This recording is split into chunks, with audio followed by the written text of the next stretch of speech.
Hello friends, ఈ విధంగా front dots ready చేసుకున్నాక ఇప్పుడు క్రాస్ పట్టీ కోసం ఈ విధంగా 2 పీసులు తీసుకోండి. 2 పీసులు తీసుకున్నాక ఒకవైపు జాయింట్ చేసేయండి పాదం ఖర్చు ఉండేటట్లు. ఓకేనా? జాయింట్ చేసుకున్నాక దాన్ని ఈ విధంగా ఓపెన్ చేసి గోరుతో ఒకసారి గీక్కున్నాక దాన్ని టర్న్ చేసి సన్నగా వచ్చేటట్లు ఒక కుట్టు వేసేసుకోండి. మళ్ళీ పైనుండి ఈ విధంగా వేసుకున్నాక ఇప్పుడు క్రాస్ పట్టీ జాయింట్ కోసం ఇక్కడ చూడండి, ఒక పావు ఇంచు ఉండేటట్లు మీకు అర్థం అవ్వాలని స్కెచ్తో మార్క్ చేసాను చూడండి. అక్కడ వరకు అంటే ఆ పావు ఇంచు మనం కట్ చేసుకొని ఇప్పుడు ఈ విధంగా కట్ చేసుకున్నాక ఫ్రంట్ పార్ట్ ఉంది కదా, దానికి ఇప్పుడు ఈ విధంగా జాయిన్ చేసుకోండి. ఈక్వల్గా పెట్టుకోండి.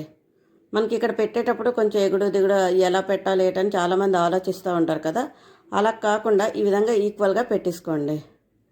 ఈక్వల్గా పెట్టుకొని ఇప్పుడు స్టిచ్చింగ్ అనేది చేయండి. ఇప్పుడు మనకి కప్పు పొడవు కోసం కుట్టుకున్నాం కదా, ఆ పట్టిని చాలామంది స్ట్రైట్గా ఉంచేసి ఇలా ఉంచేసి కుట్టేసుకుంటారు. సో అలా పెట్టి కుట్టడం వల్ల మనకి ఫ్రంట్ అనేది నీట్గా నిల్చోదు. ఓకేనా? బ్లౌజ్ వేసుకునేటప్పుడు గట ఆ విధంగా కాకుండా ఈ విధంగా కోన్ షేప్లో ఫోల్డింగ్ చేసేయండి. ఫోల్డింగ్ చేసుకొని ఇప్పుడు దాన్ని ఈ విధంగా పెట్టేసి కుట్టుకోండి. కుట్టుకున్నాక ఇప్పుడు అనేది మనకి పట్టీ అనేది ఫ్రంట్ కప్ అనేది చాలా నీట్గా ఉంటుంది ఈ విధంగా ఫోల్డింగ్ చేసి కుట్టుకోవడం వల్ల.